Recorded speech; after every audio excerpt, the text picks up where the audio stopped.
My voice will never do that again. Hi, it's Randy Pitchell with the Valentine Goose channel. Um, I don't know what that was. I really don't. Uh, I'm just here to talk about treasure hunts and are they dead or not. This is a response to another video that I can't name because there's some really embarrassing information on it. But yeah, our treasure hunt's dead. I don't, well, for me, I don't think they're dead per se. I just think they're saturated. There are so many treasure hunts, and there's people with grandiose ideas thinking, hey, I'm going to sell enough to make a profit on this treasure hunt. Um, and there's just, I don't think there's enough there to do that unless you're doing a huge hunt. Now, some people say, well, why was Forest Fence Hunt so big? Why were so many people looking for it? Because there was the promise of millions of dollars. You know, $5,000 probably, that's not even going to pay for my operation. I got a bill in the mail today. I haven't even had the operation yet. And I got a bill that says we've estimated the cost of your operation at 11,000 something dollars. They said we don't know what your insurance is going to pay, but here's the bill. Pay as much as you can. I'm like, whoa, $11,000. So a $5,000 hunt, it'd make a difference. I'd buy new tires for my car. I'd do some good with it. But millions of dollars, holy cripey.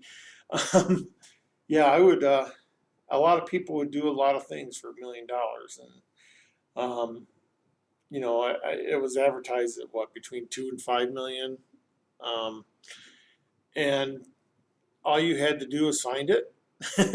Yeah, I can see that happening. I can see people doing that. Michael Stather, one of the jewels was worth 500,000, something like that. It was a $500,000, and yeah, that makes a difference in someone's life. If you live in Denver and you want to do, I tell you what, if you even if you don't live in Denver, if you solve all the puzzles in my book, it'll tell you exactly where to go. So you can make a trip to Denver and go right to it, pick it up, and come right back. But to go to Denver to experiment with something or to do, that might be out of place for a lot of people. I know I couldn't make it to Denver this year. I did a shorter trip. I went and checked the token and turned right around and came back. I didn't really do anything. Um, but next year, I really want to do like a whole 5 day, 7 day trip and do a lot of things.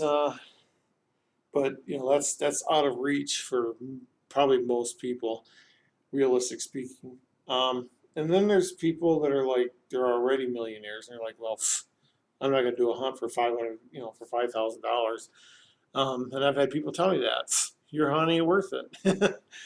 So it is what it is.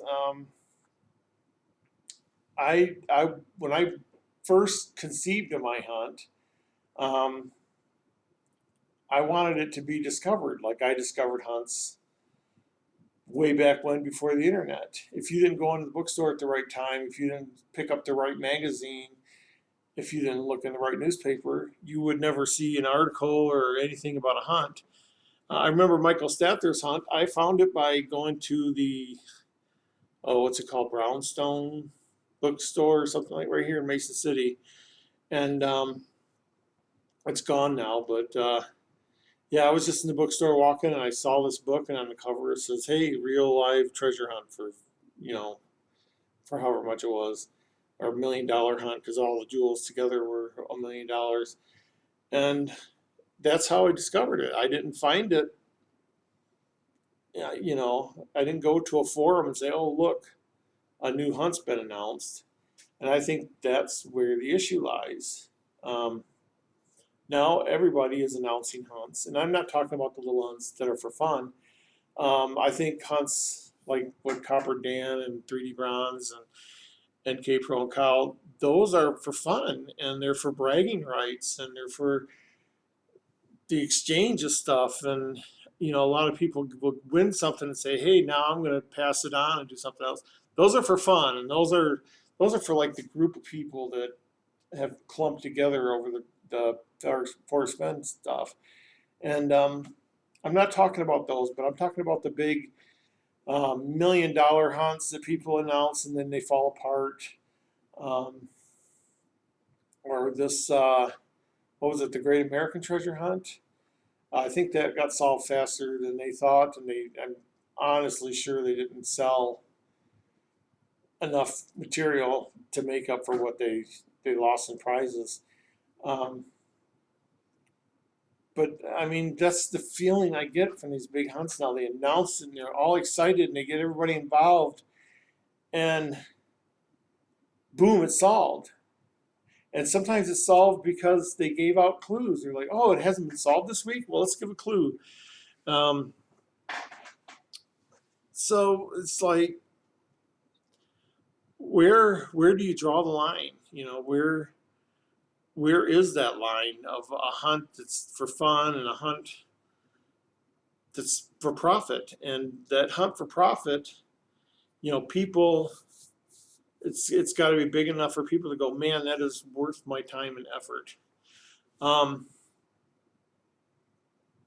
So it's like, I'm kind of rambling on here, and I know I'm rambling on, so I'm trying to gather my thoughts for a moment. But yeah, when people announce these big hunts and they get them over so fast, they never had a chance to build up the audience to recoup any loss.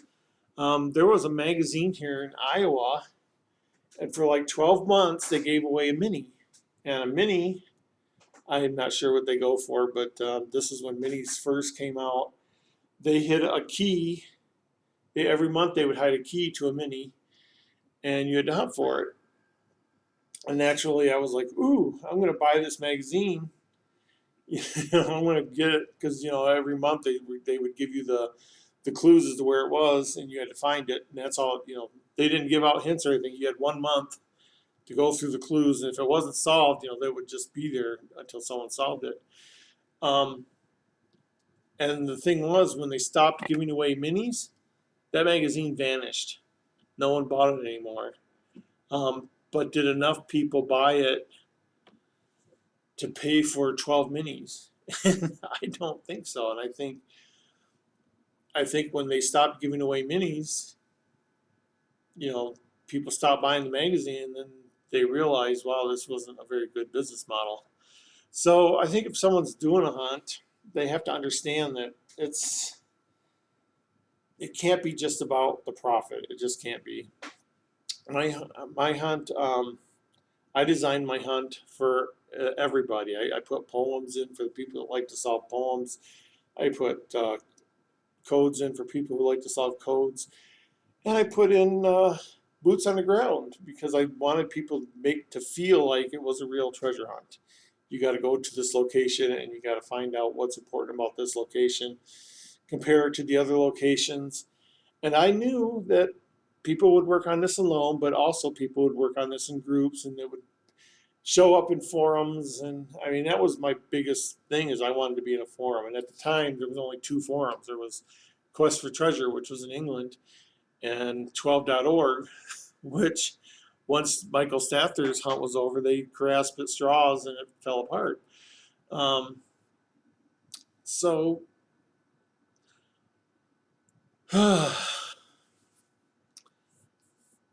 now there's a lot more forums and there's web pages. I know, I can't think of the person's name, but there's a web page that like lists all the hunt. I don't know if they're keeping up with it. Xavier Marks, I don't know who's doing the Xavier Marks. I know they put their names in it, but they've gotten celebrity endorsements and stuff. That kind of thing might push that along, and they might make a profit on that. But it takes a lot of money to market and to get the book printed the way they want it. And just, if they're going to do all that, they better have the money up front because I don't think they're going to recoup what they are giving out, and people are realizing this. And so the fun hunts are still out there, and those are the hunts I call popcorn hunts, but some of them are bigger than popcorn hunts. Um, and I call those popcorn ball hunts because you glob together all the popcorn. Um, but yeah, you can't do a treasure hunt and just expect to make a profit unless you're doing a multi-million-dollar hunt. And let me tell you a story. Michael Staffter, his first book was very successful. He sold, pretty near 1 million copies. And if you get, it wasn't a cheap book like my book because it's only $7. This was something, I don't know, it was in the teens, I think. So he made, and he even admitted it, he did this for fun. He didn't want to make a profit, or he didn't think he'd make a profit on it. He made his millions selling bank software, and he basically retired early because someone offered him a lump sum for some of the software, and it was millions and millions of dollars. And so he always wanted to do a treasure hunt, so he took that. He went out and he bought the gems, and he said he didn't even know if this would work. And I learned this from Mike Staffter himself. We've chatted, we've sat in chairs across the table and chatted about this, and he said he didn't think anyone would buy into this. And he didn't know if it would work because he was putting his tokens in trees. And that's probably the worst place to put a token. Excuse me. The token my son and I found was buried at least 4 inches under debris.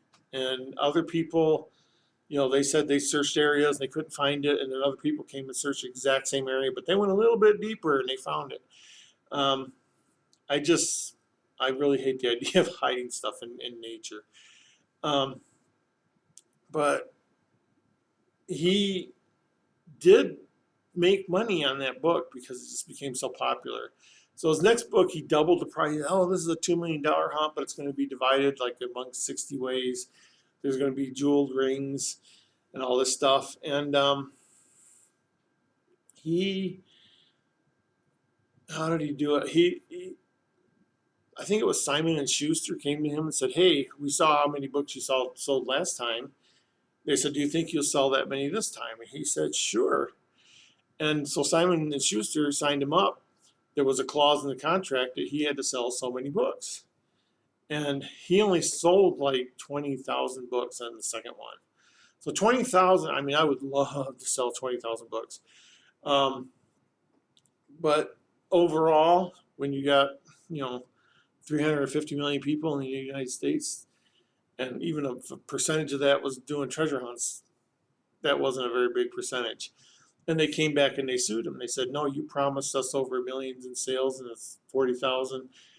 And they won the lawsuit. That's why the second hunt was shut down.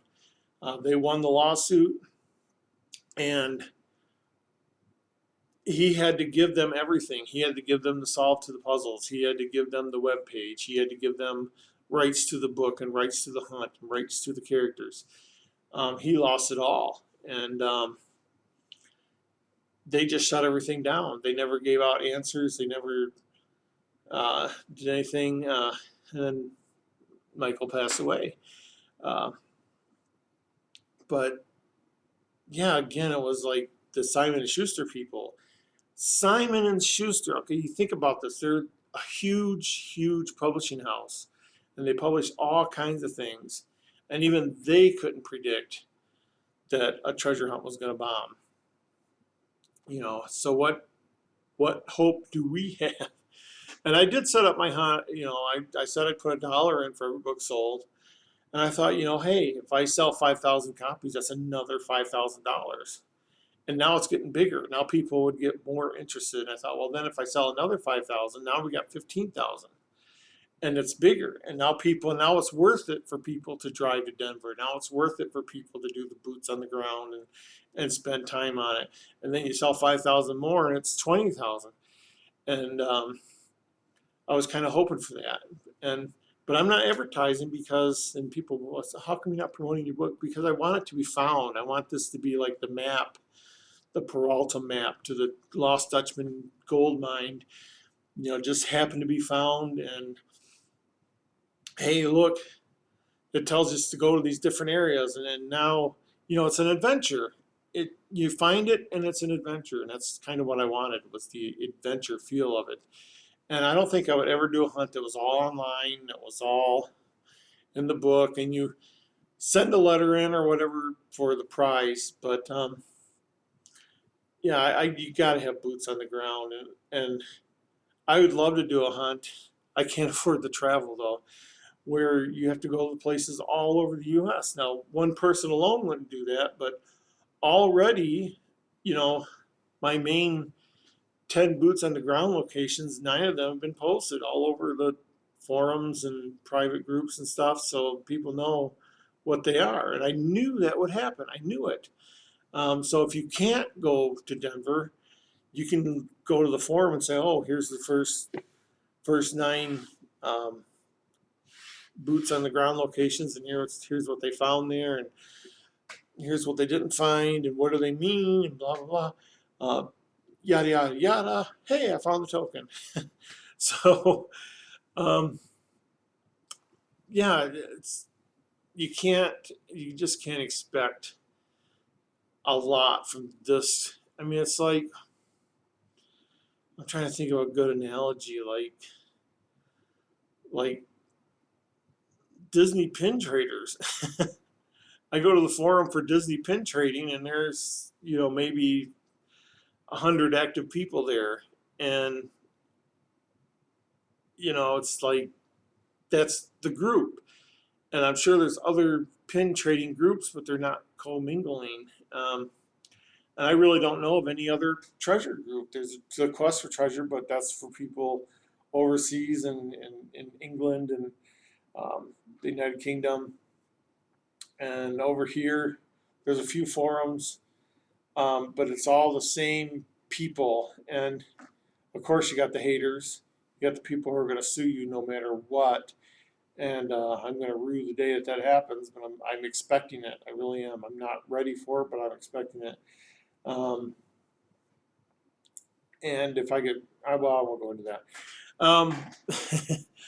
But yeah, it's like, I don't think it's dead. I just think it's gone in a different direction.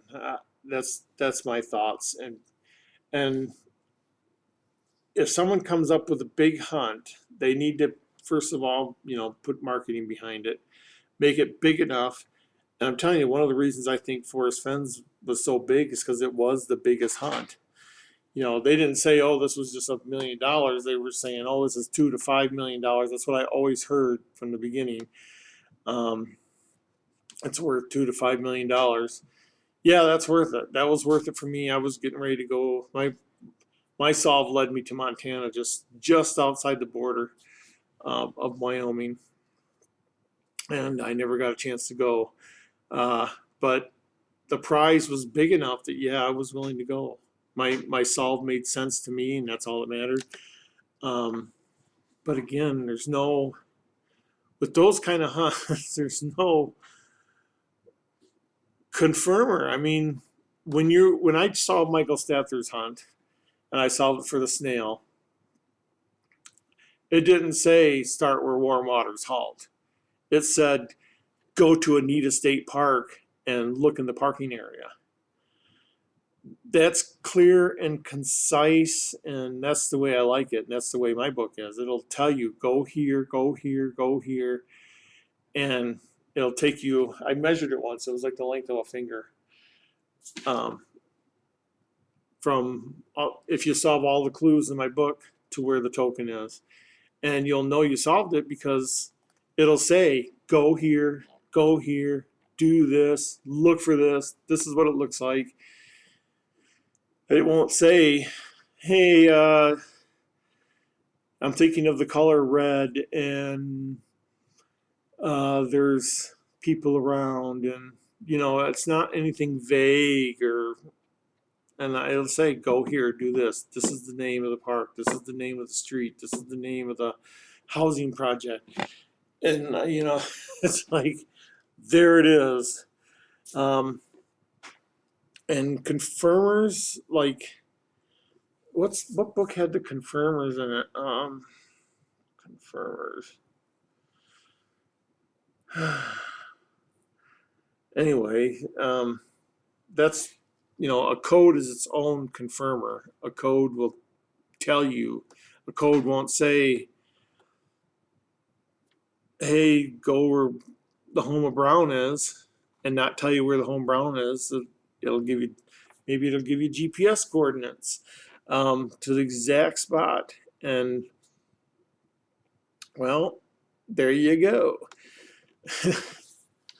So anyway, our hunt's dead, no, but I think the group of people looking for hunts is getting smaller. And I think what'll blow up is if someone does a nice big hunt, and this is my final thoughts. If someone does one big hunt and pulls in a lot of people, let's say right now there's 1,000 people going to mysteriouswritings.com and Hint of Riches, and I don't even know if there's any other forums, but let's say there's just 1,000 people that visit these sites, and then someone comes out with a multi-million-dollar hunt, and now people go online, they're going to Google, hey, what's this $1 million hunt?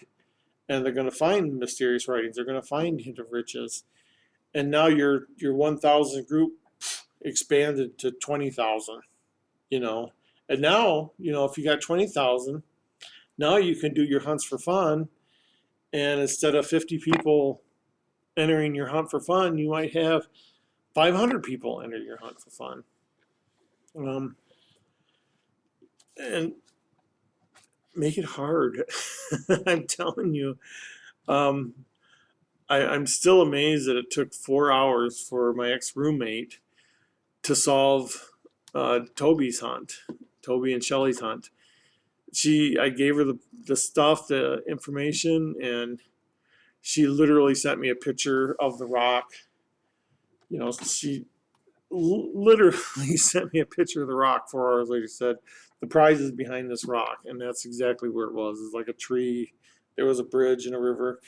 And it was there. And I was ready to take off because she had found a clear, concise spot. And I was getting ready to take off. And again, it was like, boom, hey, this was closed and now it's open. And we ran in and got it. And, that's the way these hunts are going to be from now on. So it's got to be a big hunt. It's got to be over $1 million, and it's got to be hard. It's got to last a couple of years at least to pull the people in. And it's got to be marketed. And I'm sure if you're doing a $1 million hunt, you got money to do some marketing. I know in that other video, it was mentioned that, hey, Forrest Fenn went on Good Morning America on the Today Show and in the newspapers and all this stuff. And yeah, it's because it was a multi-million-dollar hunt. No one's going to look at my hunt and say, hey, this is worthy of the Today Show. I tried to hire a PR firm once, and I said, hey, my expectation is that to get out there and get in the news. And I mentioned, hey, get on the Today Show. And they wrote back and said, if you think you're going to get on the Today Show, let's laugh. So I got the last laugh because I wrote back to them and said, I've already been on the Today Show. I've met all the celebrities, and it was fun. But yeah, and then I was like, never mind, if you don't see my vision, I'm not going to hire you. So I never did hire any. I just thought, hey, this needs to be found like a treasure map. And yep, you're going to say, oh man, I got to go to this spot. Here's a spot I got to go to, and go there and like, oh wow, look, here's a plaque with some writing on it. And, oh, look, here's a thing that I can't mention. And it's like, then they start putting pieces together, and they're like, oh, now that we've got the poems and the traveling and out of the way, now we just got to combine all that together to solve the codes and the cryptology in the book, and even find some of it. So anyway, that's my thoughts. I've gone 5 minutes over, and so yeah. Also, I want to mention, if for those of you that stuck it out to the end of this video. My last day with hair. Today I go into my my heart doctor because they got to confirm that my heart is well enough to have this operation because I have heart issues. And I'm going to be laid up in bed for like 10 days. And my hair gets really greasy and it gets matted, and I just hate it. And it gets greasy and matted like in a matter of a day. So if I don't wash my hair every single day, it's just, it actually gives me a headache. It gets so mad. So I'm going in today and having my head completely shaved, my beard too. And